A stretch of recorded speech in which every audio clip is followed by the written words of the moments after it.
choose. The rebellion was in trouble. Ravens were scouting for the secret rebel base. They needed a game changer. Pieces of the Sky Ripper had surfaced. Renato knew that using it could go catastrophically wrong, but he was sure he could figure out how to use it safely. Also, a temple had risen out of empty desert. The Iblis stone was hidden there. It was a dangerous artifact. It could corrupt its user into a bloodthirsty monster. Maybe he could find a way to use it, to take its power without surrendering to its wickedness. And also, his old friend Lupino needed rescuing. Of course, Renato had a pretty strong suspicion that Lupino had betrayed the rebellion, and he had a gut feeling that he needed to use that to his advantage.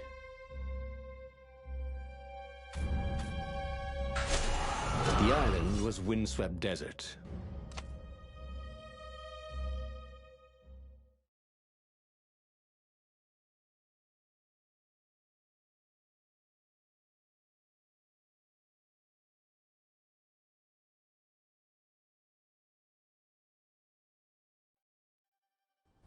Every child could sing verses about the Sky Ripper, but ancient codices held hints of other things. A stone that ate souls, a ruby that drank blood, a jewel only a righteous man could give away. Were all these things the Iblis stone? Long hidden in a buried temple, another ancient item that was only resurfacing now, drawn up from the deeps by the Emperor's horrific rituals?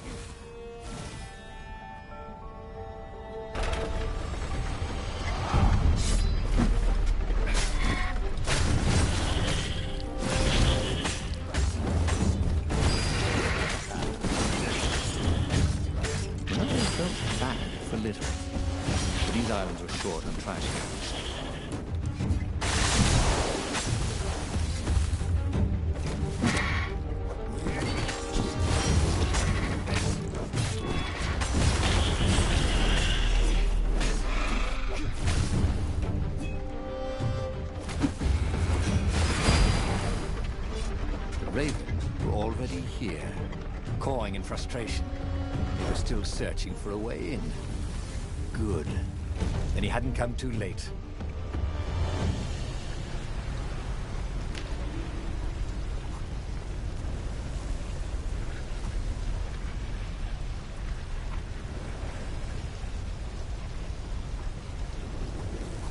He was more and more extraordinary.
There had to be some way to use the Iblis stone. It was old, wasn't it? People are so much cleverer now. And Renato was pretty sure he was cleverer than most people.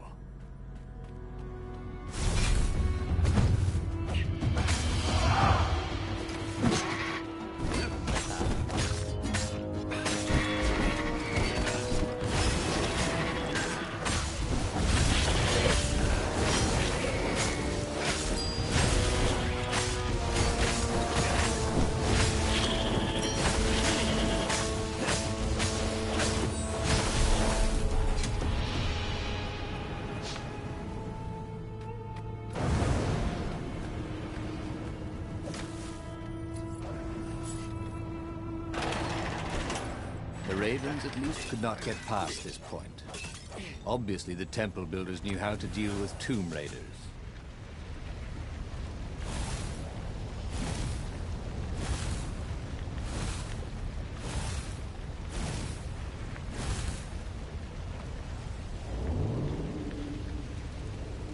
There was a sign.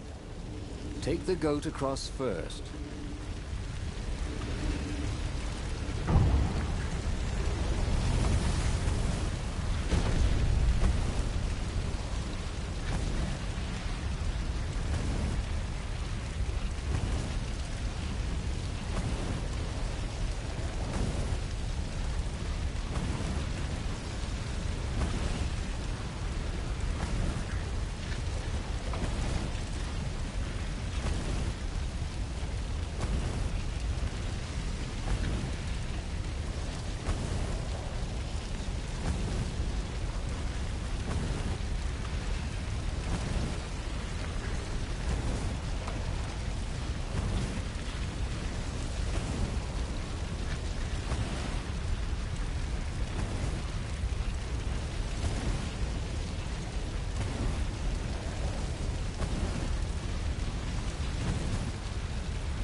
It was a stone of the purest blackness. It reflected no light, like a void made solid. Nervous, he picked it up. I can make you give blood. It was the stone, eager, thirsty.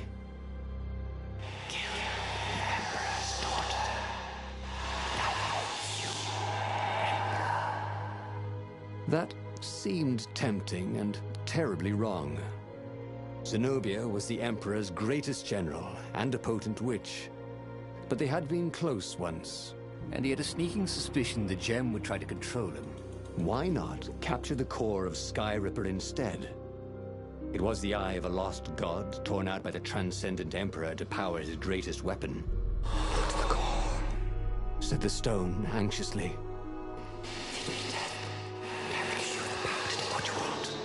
But even though Renato knew how evil the gem was, he had a clever plan for dealing with it.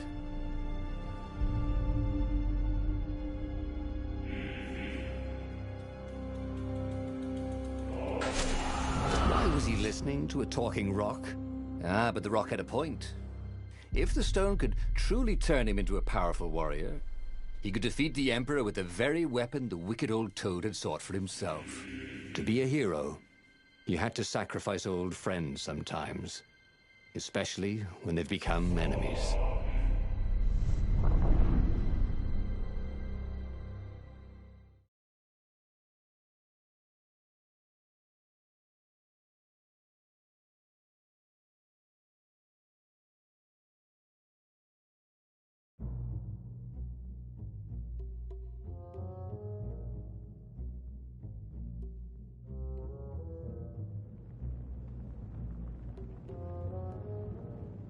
As he placed the impossibly black crystal in his gauntlet, Renato had a sudden vision. Charred fields covered in dead ravens below a black sun. Was it the time of the lost gods before the transcendent Emperor? Was it the future? feed souls. It whispered. Take the power. He could feel the stone's hunger for souls. Its thirst for blood. All right, I get it. This was going to be interesting.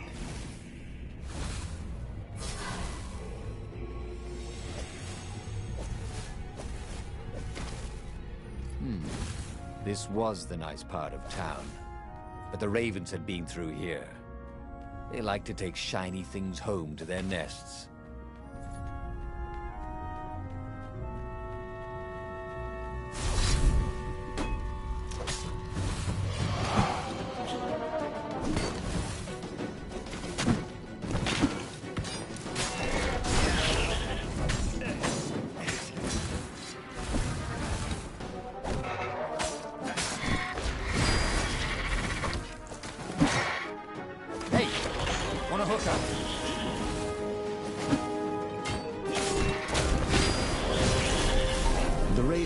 Zenobia's island were no match for Reynardo. They screamed as the stones sucked out their souls. And with each death, he felt stronger. Take the power.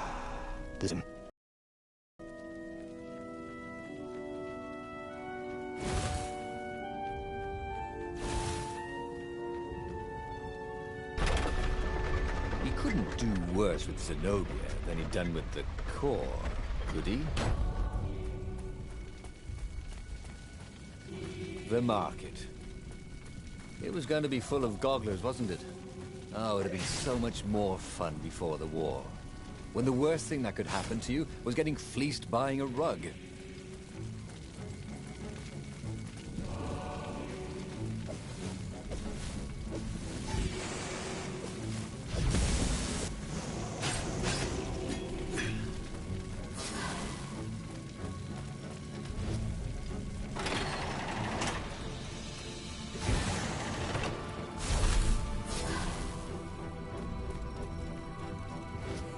Zenobia was waiting for Reynardo. She was alone, confident as always. Fire danced at the tips of her claws. Are you here to surrender? She seemed as cocksure as he felt. But she didn't know he had the stone. And I've missed you too, love. He chuckled. She spotted the stone and bolted without another word.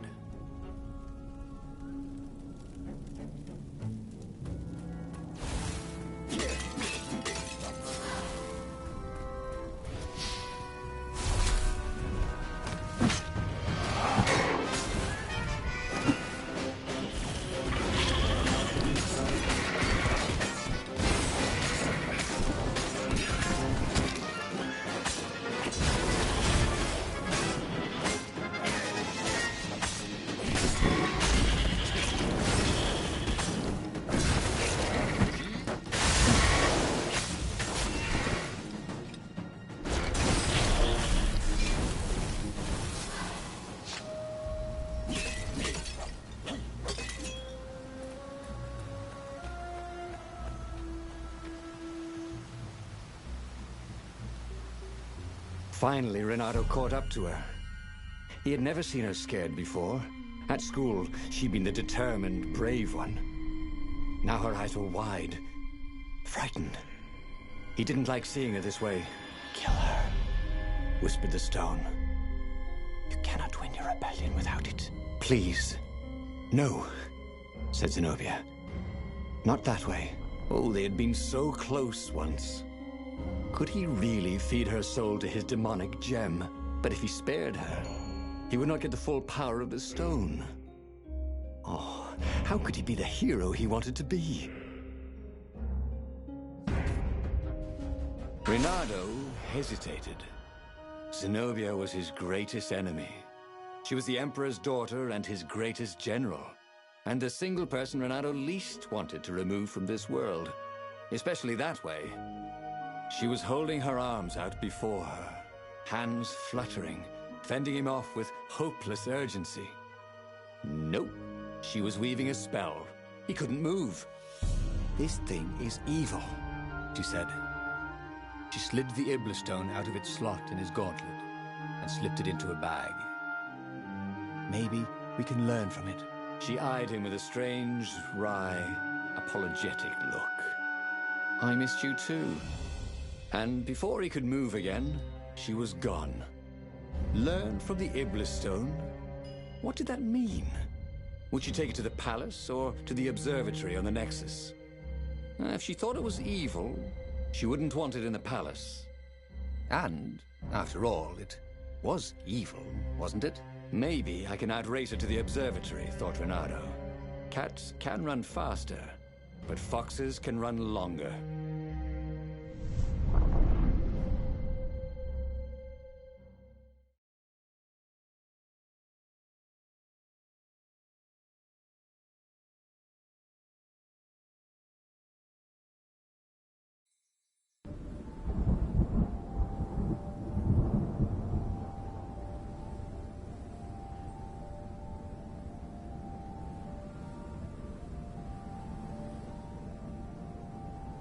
Renato felt a little sick. Ever since Zenobia had taken the stone from him, he'd felt an ache that wouldn't go away. He missed it. He wanted it back. He needed it back. Why hadn't he killed her when he had the chance? She was the enemy. He hadn't even seen her in 14 years. Why had he hesitated? You were a sucker for an empowered woman. Renato kicked himself. Don't make that mistake again.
Zenobia thought the stone was evil. Was it? Well, yes, but he still longed to have it back. He'd felt so good killing ravens with it, and yet he'd felt unclean ever since he'd touched it. She confused him. She'd made him want to be a better fox, and then she'd abandoned him, never telling him she was the Emperor's daughter, never contacting him since. Well, who was she to tell him the stone was evil?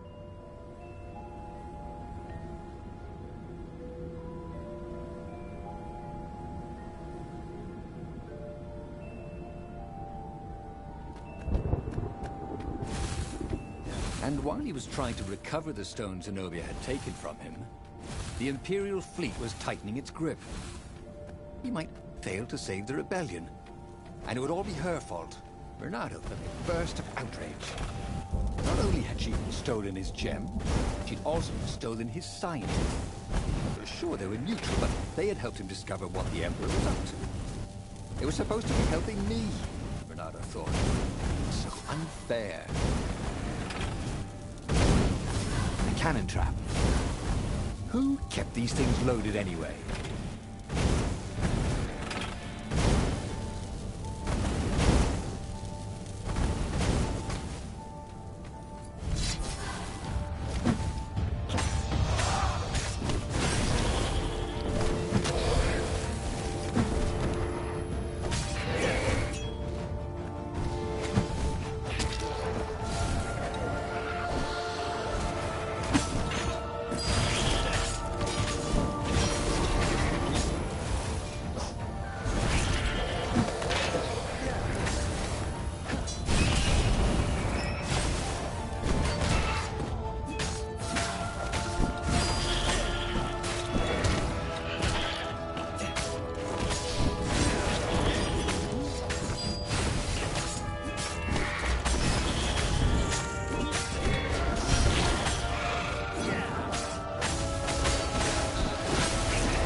Oh, this really didn't have much in the way of safety features, did it?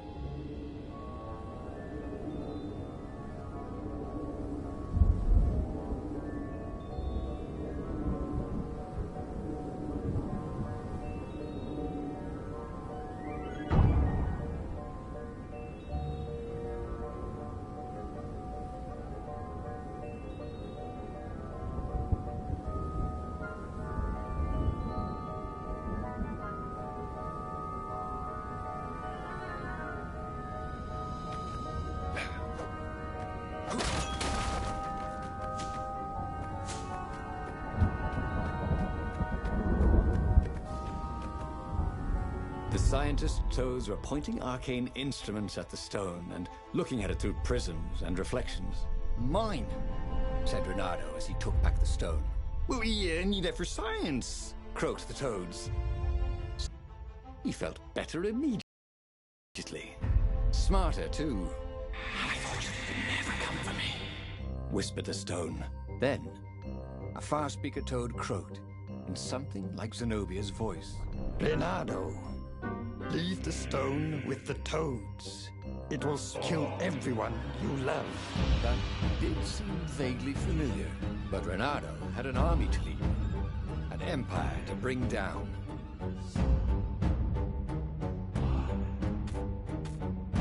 I know you can fight this thing. Zenobia continued in the far speaker's croak. You let me live. You know how evil it is. It will destroy you, Leonardo. It will destroy everything you love. He had tried to convince himself that this time he would control the Iblis stone. But he could feel his will becoming brittle. She was right. He would get rid of it. Right? Now. Or now. He didn't really want to. I know. I'll go to the mountains, Renato thought. I'll find the strength to do it in the peace and quiet there.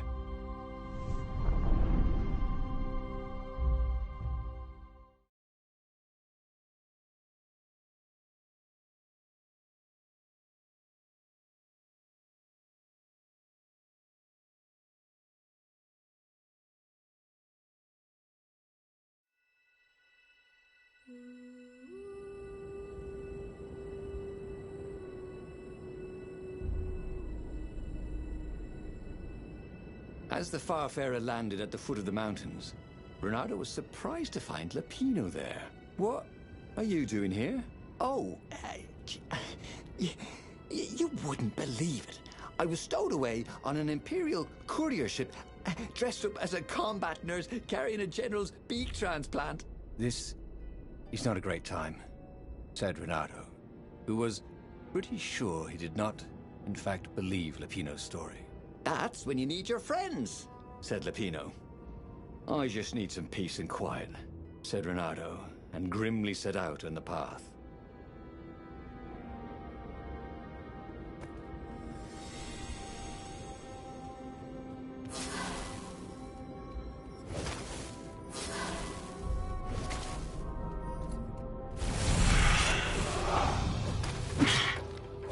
brush. Oh.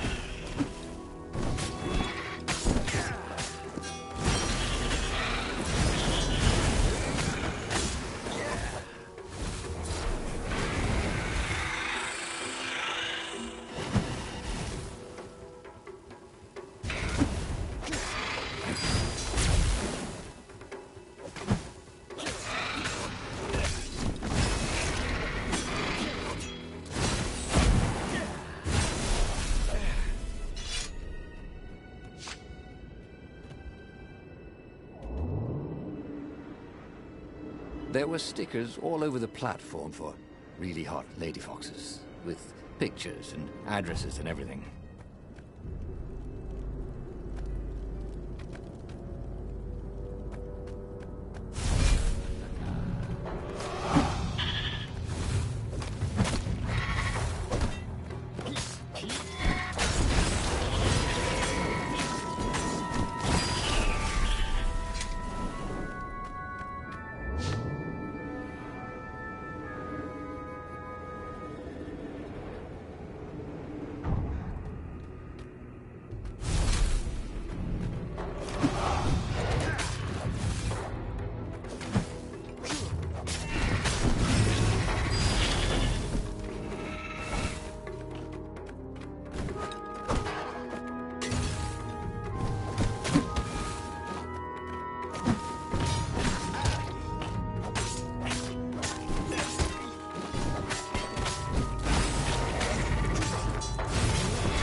Bernardo told his friend how he had slaughtered the toads, and how he had nearly slain Zenobia.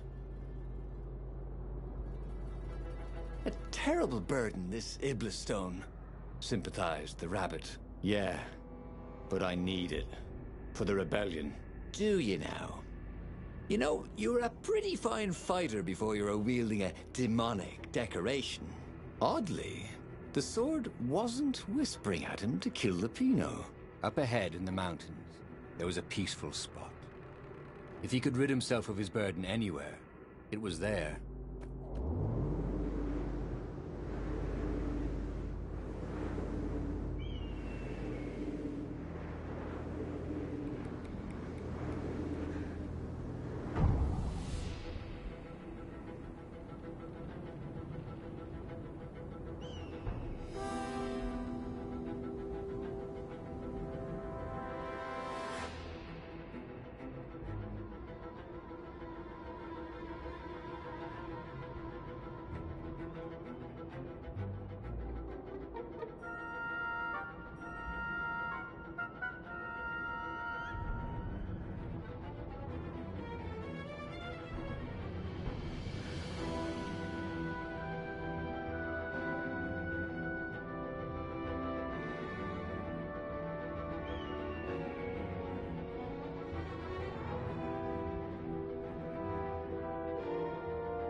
Pick you!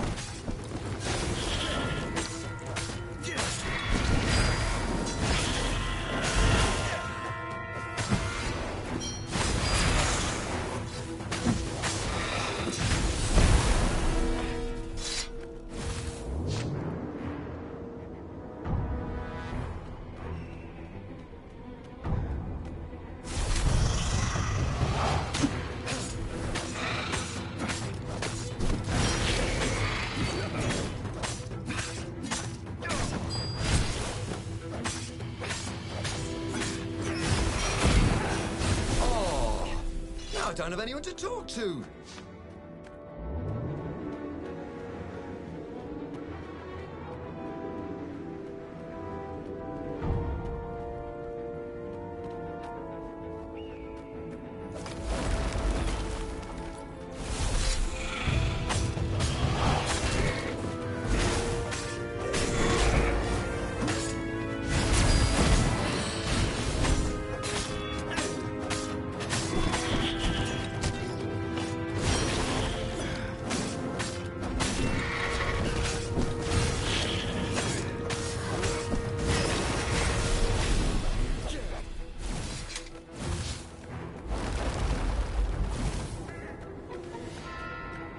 Sporting mustache, thought Renato.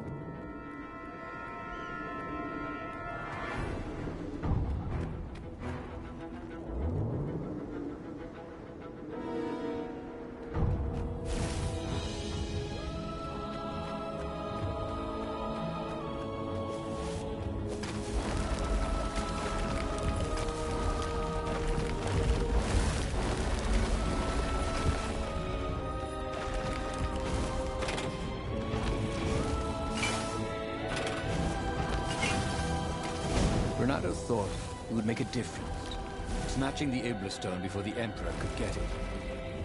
And it would destroy him. Zenobia and Lupino, they were both trying to save him. Peace. That was what he needed.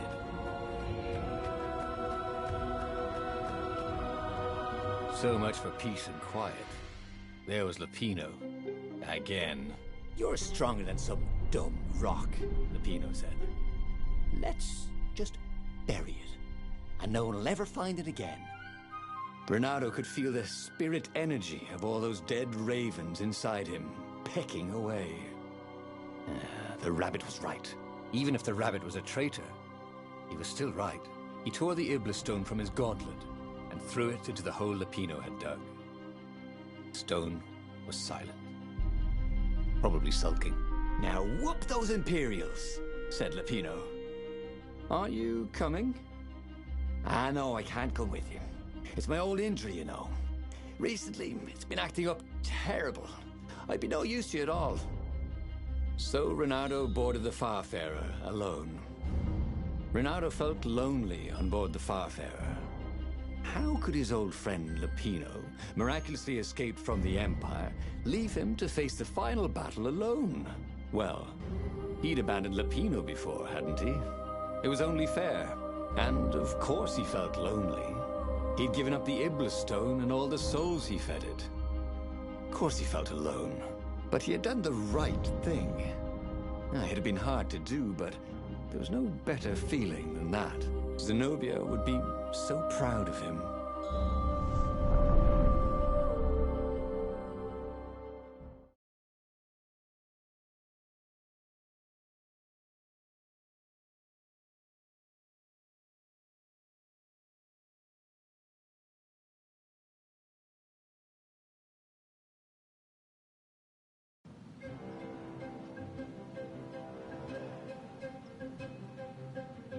The battle, alas, was not going well. He no longer had the stone, and he'd never gotten the core. Lupino wasn't with him, and he was up against Zenobia, out there somewhere, maneuvering the Emperor's forces. The rebels had been outnumbered from the start, and he still had that aching longing for the stone. But that is what it means to be a hero.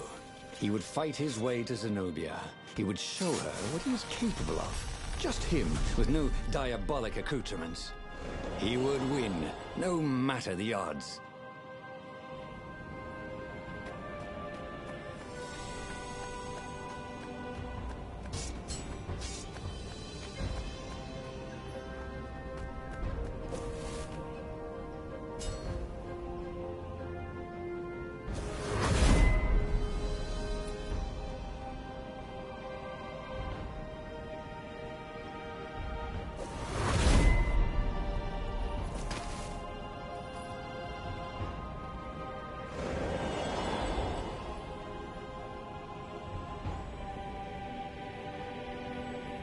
Yes, that was it. Pirouette, slash, parry, dodge. Renato had never done such good work in a fight. He wished the poets were along to sing of his exploits for his old age. Maybe he wouldn't have to kill Zenobia. Maybe he could defeat her and take her prisoner. Then he could turn the tide against the Emperor. If she wasn't Crown Princess, once this was all over, she'd have more time for him, right?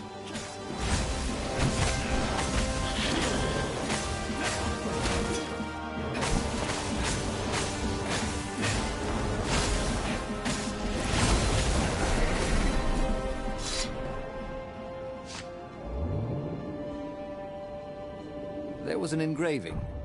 Maximum capacity, 130 people.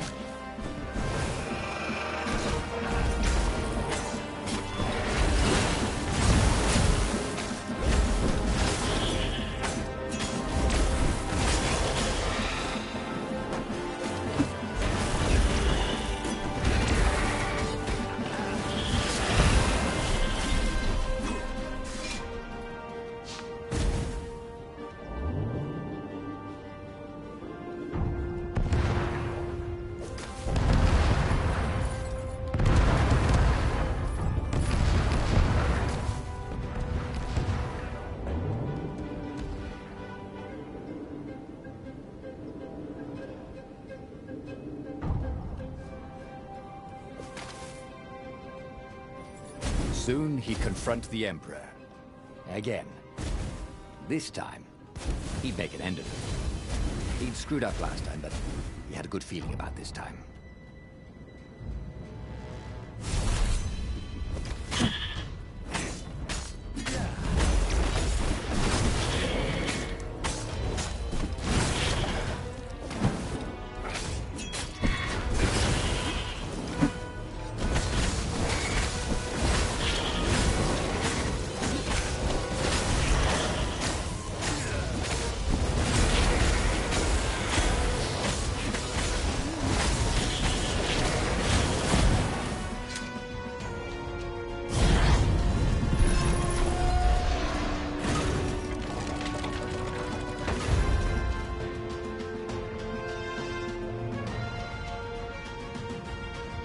By some miracle, Renato fought his way to the Emperor's ship.